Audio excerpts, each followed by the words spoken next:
I did it on purpose. That's the part I keep coming back to. The part that makes my stomach turn even now, days later, when I'm standing in my kitchen trying to pretend my life hasn't completely shifted beneath my feet. I did it on purpose, and I knew exactly what I was doing when I did it. But let me back up. My name is Hannah, and 3 months ago I was nobody. I mean that in the most literal, ordinary way possible. I was a 29-year-old events coordinator working for a mid-size hospitality company in Chicago. The kind of job where you spend most of your day making sure other people's nights go perfectly while you go home alone and microwave leftovers. I was good at it. The invisible kind of good, where your name only comes up when something goes wrong. I made sure it never did. That was how I ended up at the Meridian. The Meridian wasn't the kind of venue my company usually handled. It sat on the 42nd floor of a glass tower in the West Loop, all dark marble and low lighting, and the specific kind of silence that money buys. My supervisor, Denise, had called me into her office on a Tuesday morning with her reading glasses pushed up on her forehead and a look on her face like she was handing me a live grenade. "The client requested someone discreet," she said. "I told them you were the most invisible person I've ever employed. I meant it as a compliment." I didn't ask what kind of event it was. I'd learned that the less you asked, the smoother things went. I showed up that Thursday evening with my tablet, my earpiece, and my usual black dress that disappeared into any room. The event was a private dinner. 40 guests, invitation only. The kind of gathering where the security at the elevator outnumbered the waitstaff. I noticed Youngjae before I understood what he was. He was standing near the far window when I arrived to do my final walkthrough, still 2 hours before guests. Just standing there, looking out at the city like it owed him something. He wasn't particularly tall, maybe 5'11", but there was a quality to the way he occupied space that made the room feel smaller. He wore a black suit with the top button of his shirt open, and I could see the edge of a tattoo crawling up the side of his neck, dark and intricate against his skin. His hair was pushed back from his face in a way that looked careless, but probably wasn't. I almost didn't notice the 2 men standing 6 feet behind him, until one of them shifted his weight, and I caught the outline of something under his jacket. I looked back at my tablet. Fast. Okay, Hannah. Just do your job. One of the venue managers, a nervous man named Patrick, who I'd worked with twice before, appeared at my elbow so quickly I nearly dropped my earpiece. "Everything okay?" I asked. "Fine," he said, and then lowered his voice to something barely above a breath. "Just don't make eye contact unless he speaks to you first. And if he asks you something, answer short. Don't offer information." I stared at him. "Patrick, who is that?" He looked at me with something that might have been pity. "Someone whose name you don't need to know tonight." I found out anyway. Not that night, but eventually. You always find out. When you work enough events in this city. His name moved through certain circles the way weather moves. You didn't always see it coming, but you felt the pressure change before it arrived. Youngjae, 28 years old. Born in Seoul, raised partly in Los Angeles, operating now out of Chicago with a legitimate real estate portfolio that nobody talked about, and an illegitimate network that everybody whispered about.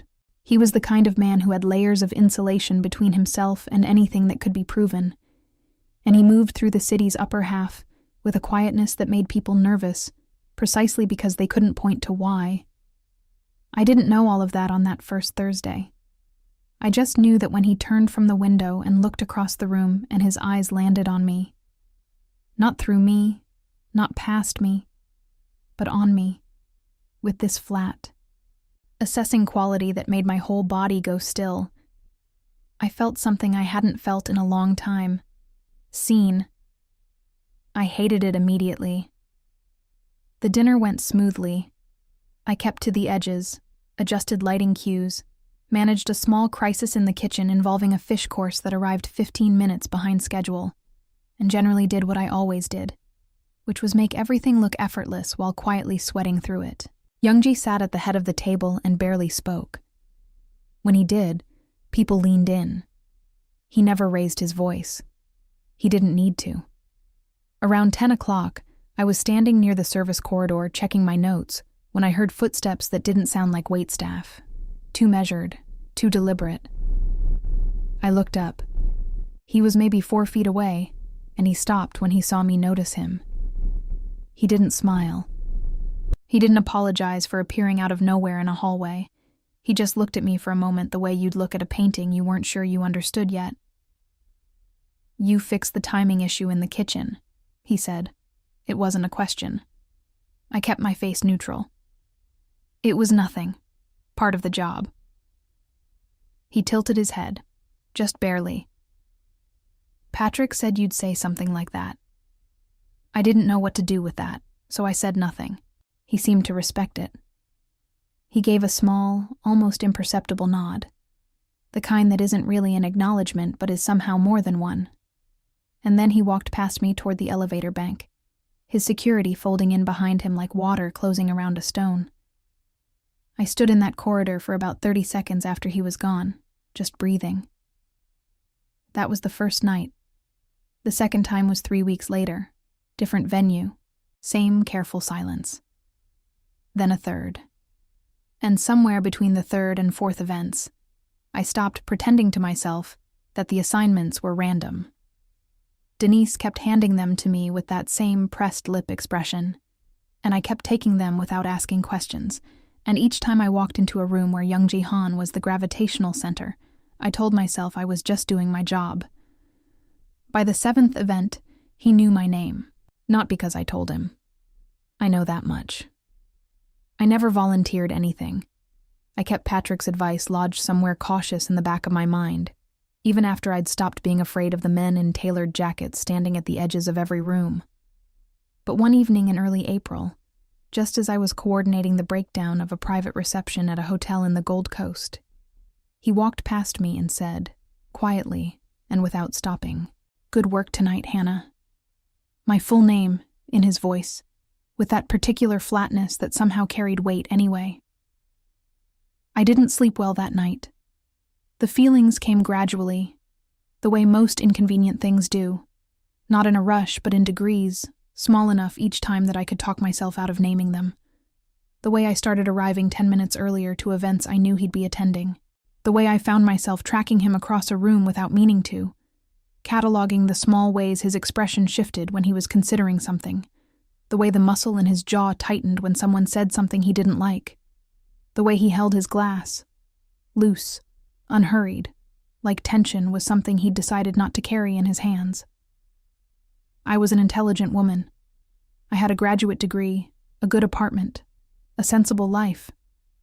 I knew exactly what kind of man Youngjae was, or at least I knew enough to understand the shape of it. I knew the men around him weren't there for his safety alone.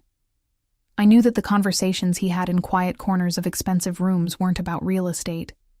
I knew that the particular quality of stillness he carried wasn't peace, it was control. I knew all of that. And somewhere around the 8th event, standing in a dim hallway with the distant sound of a string quartet behind me, I realized that knowing it wasn't the same as not wanting to be close to it. That was the thought I couldn't put back once I'd had it. Like a door I'd pushed open just slightly, and now the draft was coming through whether I wanted it or not. I didn't act on it. I want to be clear about that. I kept my professionalism like armor, kept my answers short, kept my eyes on my tablet and my mind on the work. But something had shifted, quiet and irrevocable, and I think some part of me understood.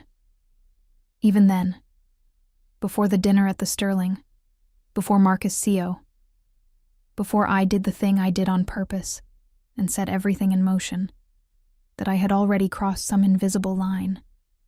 I just hadn't figured out yet what it was going to cost me.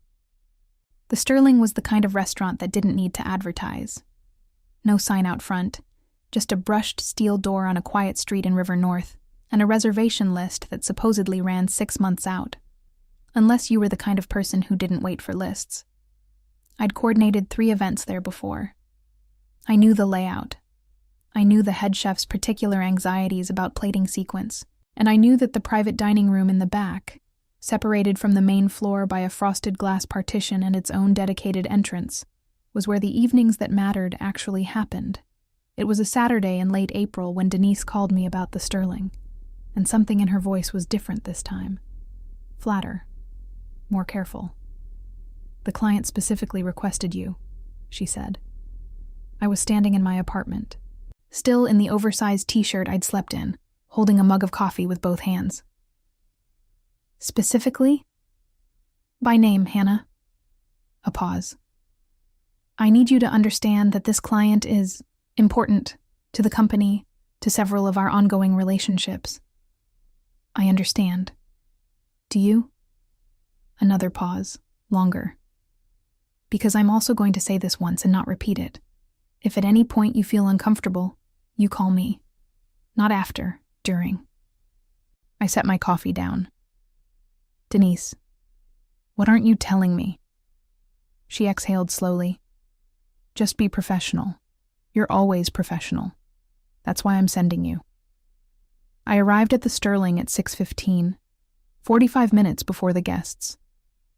The private room had been configured for 12, a long table, low floral arrangements in deep burgundy, candlelight kept deliberately dim. Youngjae's events always had that quality, like someone had thought carefully about shadow. I did my walkthrough, spoke with the sommelier about the pour sequence, confirmed the kitchen timing with the chef, and then stood near the side wall, going over my notes while the room settled into its pre-event stillness. When the first guests began arriving at 7, I noticed something was different. The usual configuration was consistent. Youngjae's people on one side, whoever he was meeting with on the other, the whole thing conducted with the kind of surface civility that stretched thin over something harder underneath. But tonight, the energy in the room had a different texture, tighter.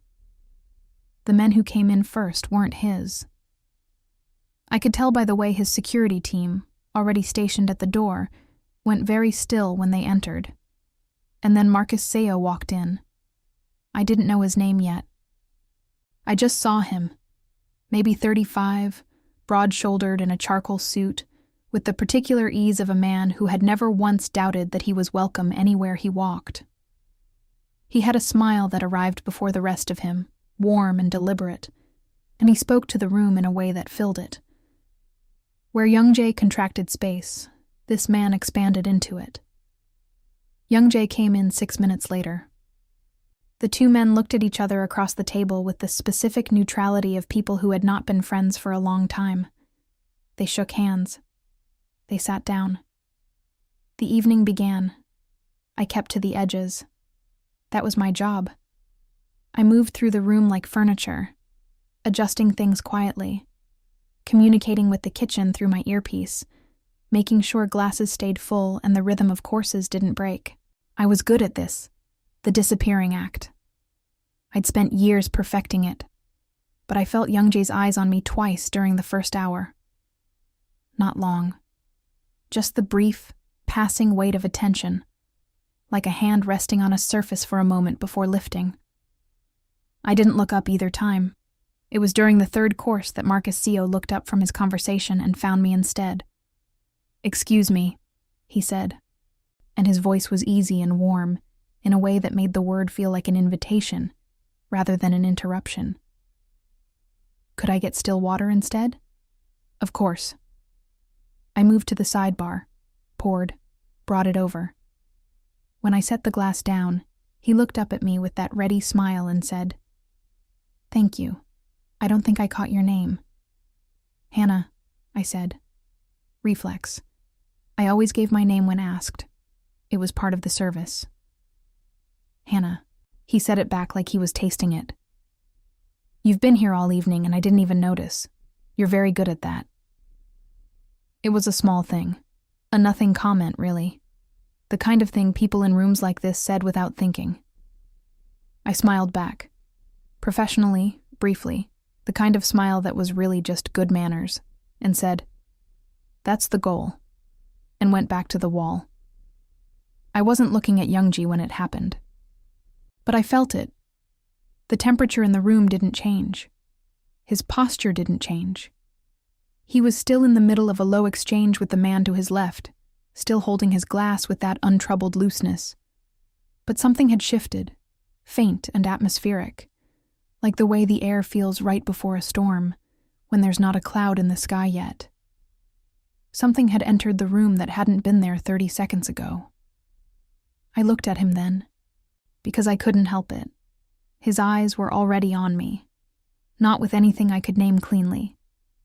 Not anger, not warning. Something more contained than either of those.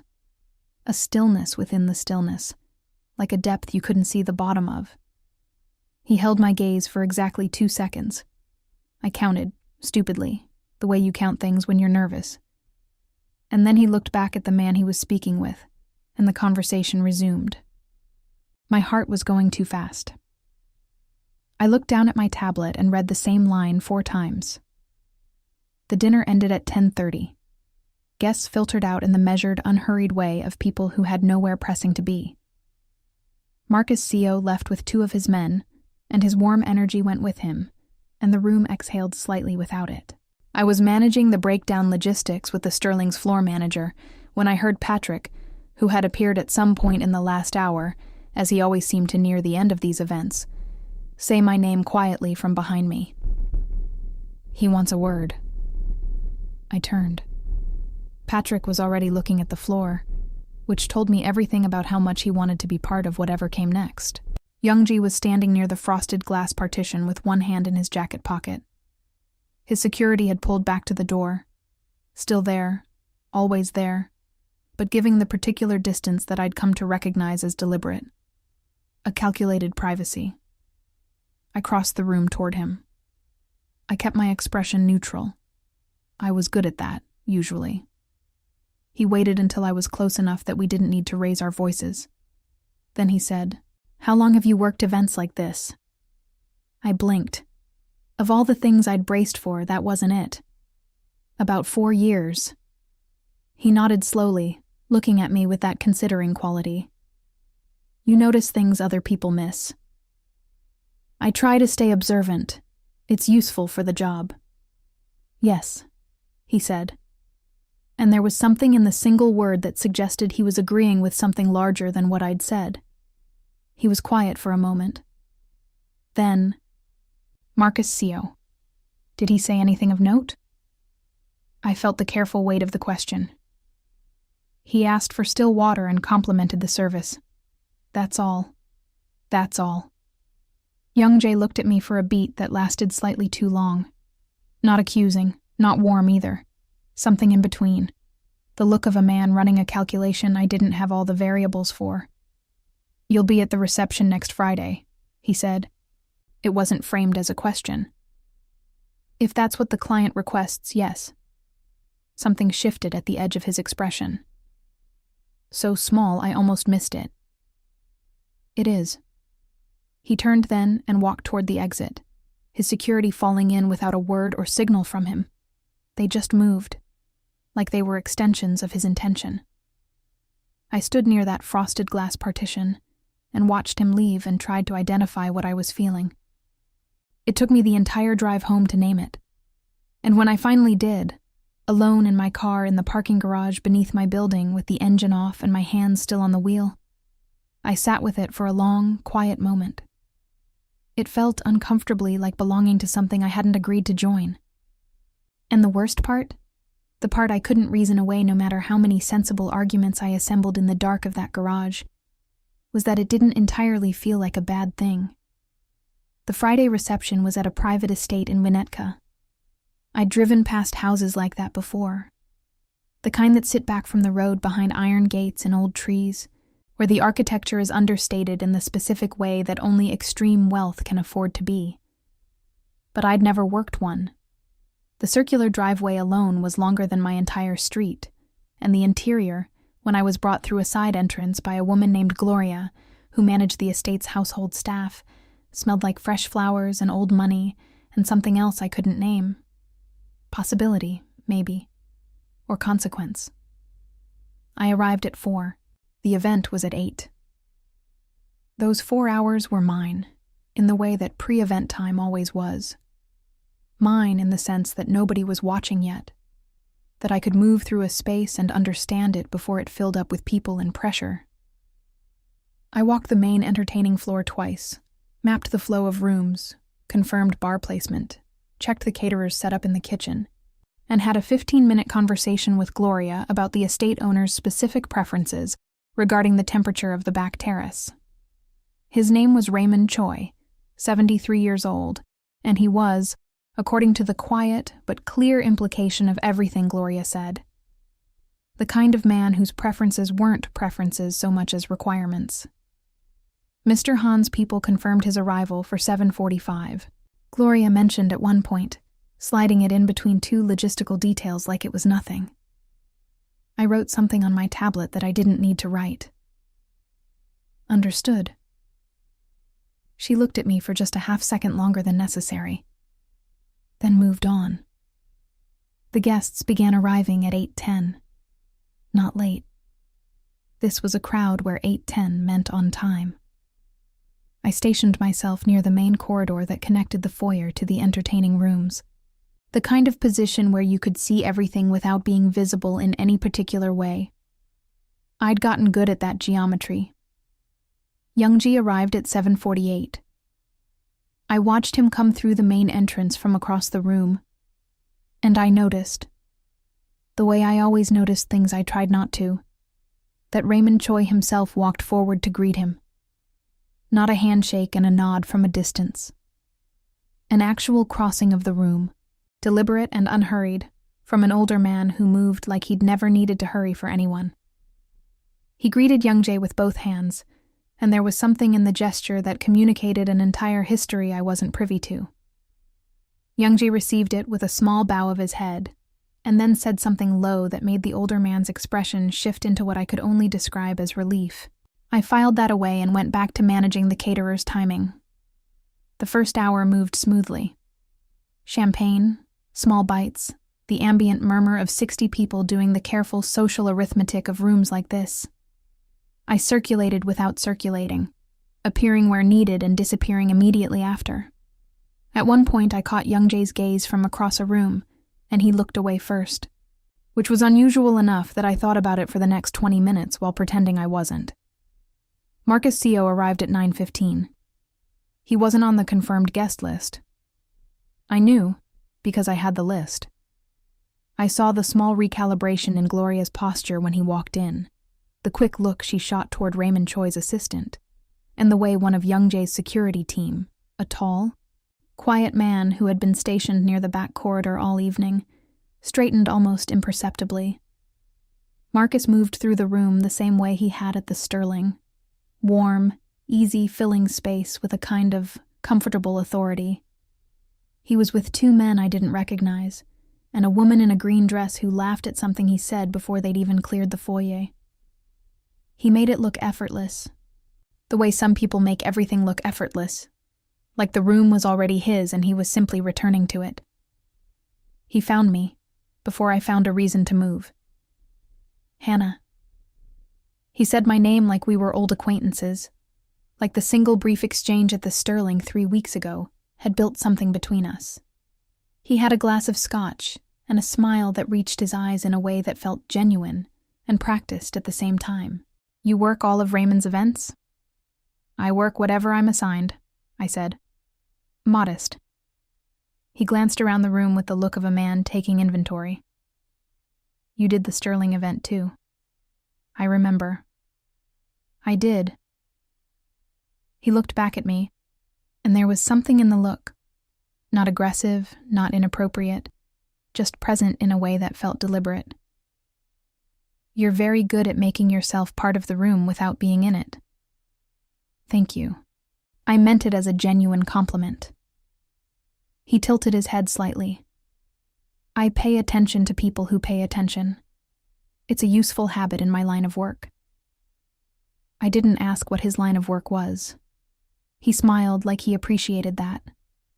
And then, this is the part I have gone back to, the part I have turned over and examined from every angle, trying to understand where the decision actually came from. I smiled back. Not the professional quarter smile I gave the water request at the Sterling. This was fuller. Real. Or real enough. The kind of smile that acknowledges another person as a person, that says I see you seeing me and doesn't immediately retreat from it. I don't know exactly why I did it. I think some part of me had been sitting with the conversation in the parking garage for 3 weeks, with the feeling of belonging to something I hadn't agreed to, with the weight of Youngjae's eyes, and the careful architecture of a situation I had no control over. And something in me needed, maybe, to feel like I had some agency in it, like I could put one piece on the board myself. Marcus Co. smiled back, and it was warm, and it was easy, and it meant absolutely nothing. But I felt it the second it happened. The shift. Not in Marcus. Not in the room. In the specific quality of the air about 15 feet to my left, where Youngjae was standing in a conversation with Raymond Choi and 2 other men, holding a glass of water. Never alcohol, I'd noticed. Never. With his back partially turned to the room. Except that his back was no longer fully turned. He hadn't moved. He wasn't looking at me. But something had changed in the set of his shoulders. Some microscopic adjustment in the way he was positioned that placed me, suddenly and precisely, within his peripheral awareness. Like a door that had been mostly closed and was now slightly open. Marcus was saying something about the venue. I responded with something appropriate. I have no memory of what. Because across the room, Youngjae set his glass down on a nearby surface, carefully, without looking at it, and said something brief to Raymond Choi. The older man nodded, and then Youngjae turned and walked toward the back corridor.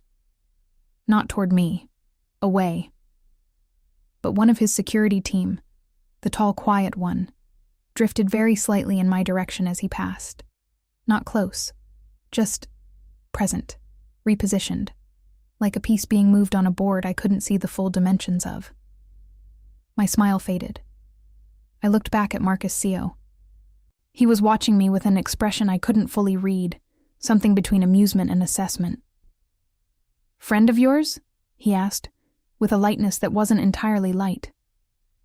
"I work his events sometimes," I said. "Same as yours." He took a slow sip of his scotch. "And does he know you smile at his rivals?" The word landed quietly. Rivals, not competition, not colleagues, rivals. I kept my face still. Years of events management had given me a face I could keep still under almost any pressure, and I used all of it right then. "I smile at guests," I said. "It's professional courtesy." Marcus looked at me for a moment longer than was casual. Then that warm smile came back, easy as breathing, and he said, "Of course. Enjoy your evening, Hannah," and moved away into the room. I stood in the corridor and listened to the sound of 60 people talking over chamber music and tried to locate my heartbeat, which seemed to have moved somewhere up near my throat.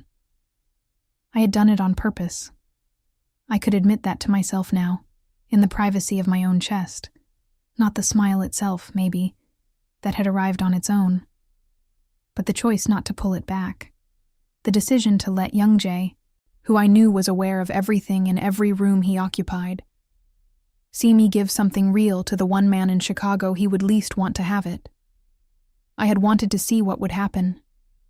I had wanted for just one moment to be the one who moved first.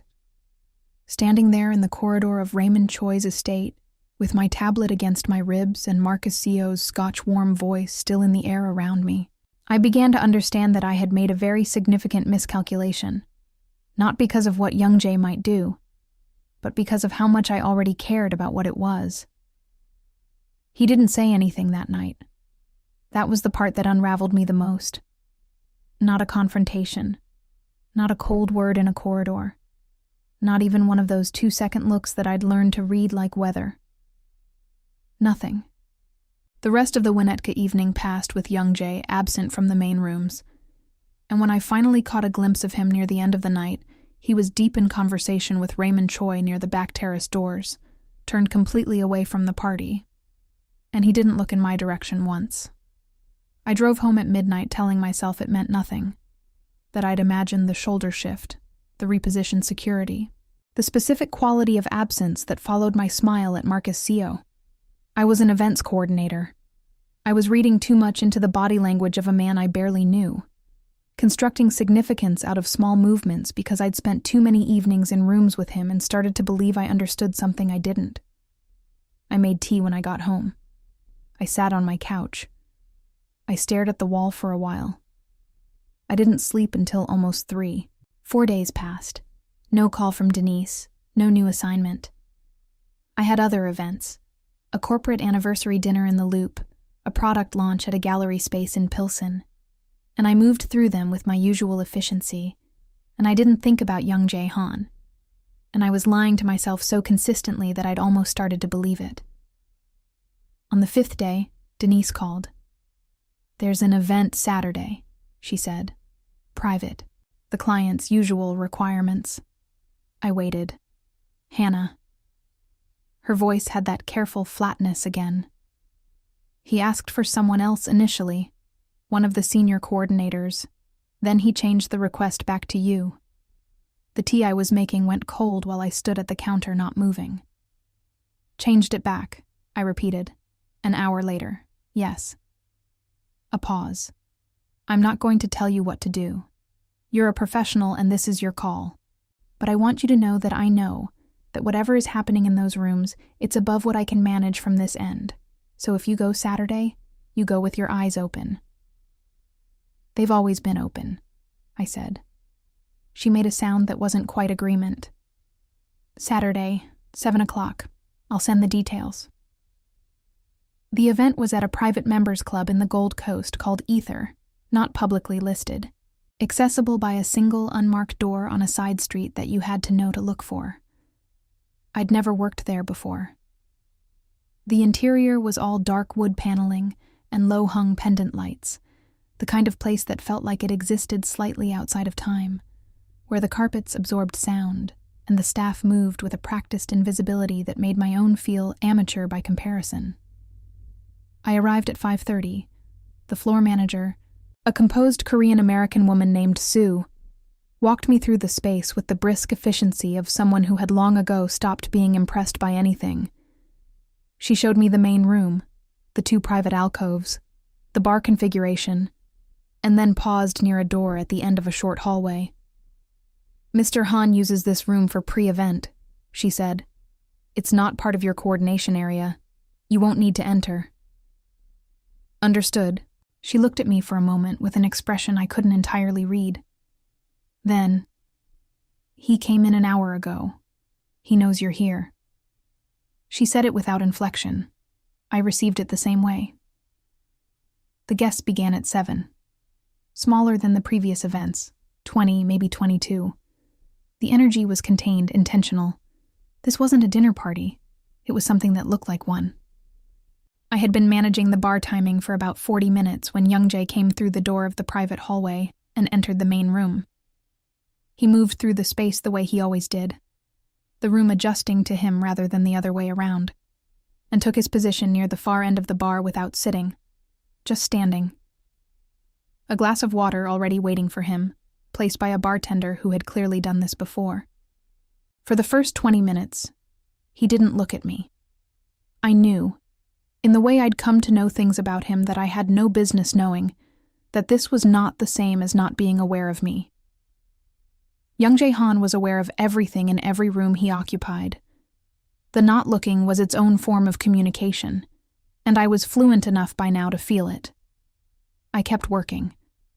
I adjusted the ambient temperature at Sue's instruction, managed a brief issue with a late catering delivery, and circulated with my usual quiet efficiency. I was fine. I was professional. I was absolutely fine. He came to stand near me at 8:40, not directly beside me. A few feet of space remained between us, maintained with the precise care of a man who understood that proximity was a language. He was looking out at the room, not at me, when he said, quietly, "You've been avoiding this side of the room for the last hour." I kept my eyes on my tablet. I've been covering the areas that needed attention. The bar hasn't needed attention in 40 minutes. I said nothing. There wasn't anything to say to that. A moment passed. The ambient conversation of 20 people hummed around us and seemed somehow very far away. "Marcus Seo," he said, still looking at the room. Still that same flat, contained tone. "What do you know about him?" I felt the careful weight of the question. The same architecture as the one after the Sterling. Not direct, never direct, approaching the thing from a sideways angle that made it harder to brace against. "I know he was at the Sterling and at Winnetka," I said. "I know you didn't invite him to either." A beat. "What did he say to you Saturday?" "He commented on the venue. He remembered my name from the Sterling." I paused. "He called you rivals." Something shifted in Youngjae's expression. So small. A fractional tightening around the eyes. "He said that to you directly?" "Yes." "And you smiled at him anyway?" It landed without accusation. That was the thing that got me. There was no heat in it, no edge. Just the statement sitting in the air between us, like something that had been there for days, waiting to be acknowledged. I felt my jaw tighten. "I smile at guests," I said. "It's part of Hannah." Just my name. Nothing else. But something in the way he said it, not sharp, not cold, just precise, like a single key turning in a lock, stopped me mid-sentence. I looked at him then. For the first time that evening, directly. He was already looking at me. Had been probably for longer than the moment I turned. His expression was unreadable in the way that I'd come to understand meant the most. Not empty, but controlled. Deeply, deliberately controlled. And beneath that control, in the particular quality of stillness in his eyes, was something that I had no clean word for. Something that had weight. "You did it on purpose," he said. Not a question. Not an accusation. Just a fact, placed on the table between us with the same quietness he placed everything. My mouth went dry. I held his gaze because looking away felt like losing something, and also because I was terrified of what my face might do if I let myself look away. "Does it matter why?" I asked. My voice came out steadier than I felt. He was quiet for a long moment. "Yes," he said. "It does." The word was so simple, so unguarded, relative to everything else about him. I felt it somewhere in my chest, a small, specific ache, like a bruise being pressed. "I needed to know if you'd notice," I said, before I could stop myself. It was honest in a way I hadn't planned to be. I needed to know if I was imagining everything or if... I stopped, pressed my lips together. Youngjae looked at me. The room continued its low murmur around us. Somewhere near the alcove, 2 men laughed at something. A glass clinked. "You weren't imagining it," he said. 4 words, delivered in exactly the same tone as everything else he'd ever said to me. Quiet, measured, carrying its full weight without needing volume to do it. I breathed in slowly through my nose. Let it out. "That doesn't make any of this simpler," I said. "No," he agreed. And something at the very corner of his mouth shifted. Not quite a smile, but the architecture of one, the ghost of the shape. "It doesn't." We stood there for another moment, side by side and not touching, while the room moved around us. Then Sue appeared from the direction of the kitchen with a question about the closing sequence. And I turned toward her, and the moment folded itself up and was gone. But when I glanced back at Youngjae as I moved away, one of his security team had repositioned again. Closer to me now, not to him, standing at the natural intersection of my usual path through the room. Not a threat. I understood that. A perimeter. He had put one of his people between me and the rest of the room without saying a word about it, without asking, without even looking like he'd done anything at all. And the thing that should have felt like a cage, the thing I should have recognized as the beginning of something I didn't have a map for, felt instead, God help me, like the first time in years that someone had decided I was worth protecting. I hated how much I wanted to stay inside it. The following week arrived the way certain weeks do, ordinary on the surface, quietly seismic underneath. I went to work. I filed event reports.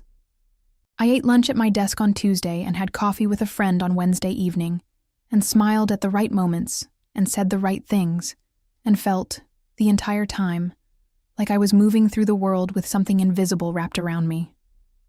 A new weight. Not heavy exactly. Just present. The kind of presence that changes how everything else feels by contrast. Denise didn't call about any new assignments. I didn't ask. On Thursday morning, I found a card on my desk. Not an envelope, just a card, cream-colored and heavy stock, placed on top of my keyboard with the deliberate positioning of something left intentionally rather than dropped. No name on the outside. Inside, 4 words in clean, unhurried handwriting. Tonight. Ether. 9 o'clock. No signature. None needed. I sat at my desk for a long time looking at it. My coffee went cold. The office moved around me. Phones, keyboards, Denise's voice somewhere down the hall managing someone else's crisis.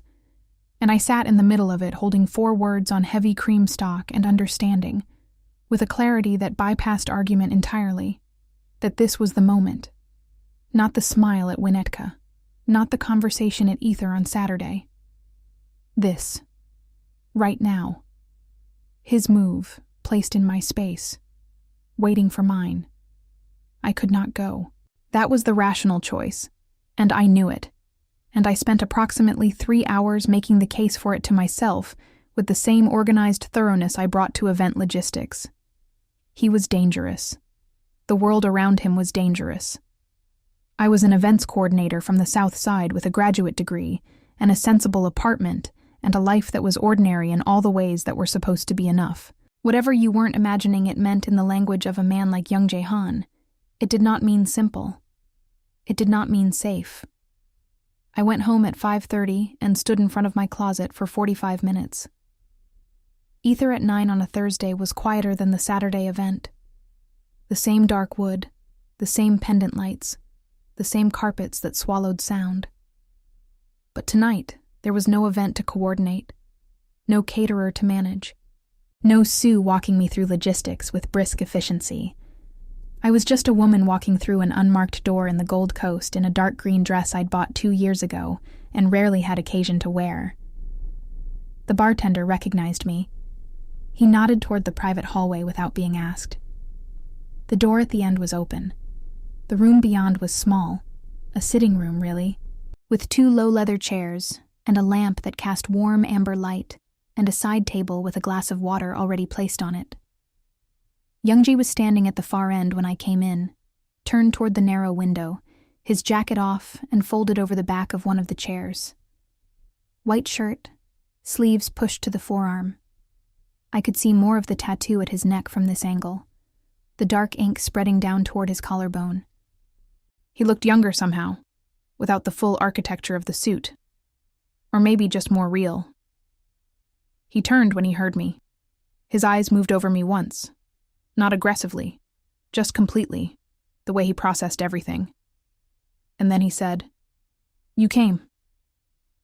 "I came," I agreed. He gestured toward the chairs. I sat.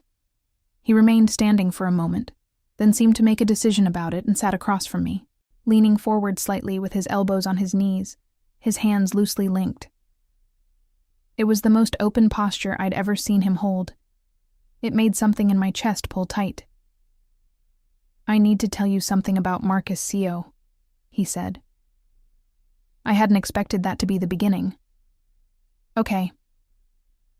"He's been asking about you, to people who know my operation." His voice was steady, factual. Not casually, specifically. Your name? Your employer? Where you live? The warmth of the room didn't change, but I felt suddenly cooler. Since when? Since the Sterling. He looked at me carefully. He knew you worked my events before he ever spoke to you. The water request was deliberate. I sat with that, turned it over, felt the specific nausea of realizing that something you'd experienced as a spontaneous moment had actually been a calculation you walked into without knowing the math. He used me to get information. He used you to get a reaction, Youngjae said. From me. The information was secondary. And did he, I asked, get a reaction? A pause. Youngjae looked at his hands, then back at me. He got more than he was supposed to, he said quietly. Which is why this conversation is happening. The lamp hummed softly. Somewhere beyond the door, the distant ambient sound of the bar filtered through. I looked at Youngjae's face, the careful architecture of it, the control that was habitual and deep, and tried to find the thing underneath that he was allowing to surface, just slightly, in this small room with the door open and no security in eyeline for the first time in all the months I'd known him. You moved one of your men to cover me, I said, at the event Saturday. Yes. You've been doing that for a while, haven't you? Not just Saturday. He didn't answer immediately. That was its own answer. You move through rooms full of people who know what I am, he said finally. And you're connected to me by association now, whether you chose that or not. I didn't think it was something I should leave unaddressed. You didn't tell me. No. Why? He was quiet for a moment. Because telling you would have required explaining things I wasn't ready to explain. And because... He stopped. Something crossed his expression, brief and unguarded. You were the only person in those rooms who treated me like I was a person and not a position. I didn't want to change that. The silence that followed felt like something living. I was aware of my own breathing, the fabric of the chair beneath my palms, the small distance between us that was not very small at all, and also somehow insufficient. I'm not naive about what you are, I said. I want you to know that. I haven't been constructing some version of you that ignores the reality. I know, he said. That's also part of why I'm telling you this directly, instead of just managing it from a distance. He looked at me steadily. Marcus won't approach you again. That's already been handled. I didn't ask how. Some questions were their own kind of answer. And what about everything else? I said. What about the part where you've had someone watching my proximity at every event for, how long? 8 weeks. 8 weeks. I counted back. That's before anything. Before any of the conversations. Yes. I pressed my lips together, looked at the ceiling for a moment, then back at him. That should probably bother me more than it does. Something shifted in his expression. That same near smile from Saturday. The ghost of it. The architecture. Probably, he said. It does bother me, I clarified. It also doesn't surprise me. And I'm not sure what that says about me at this point. It says you pay attention, he said.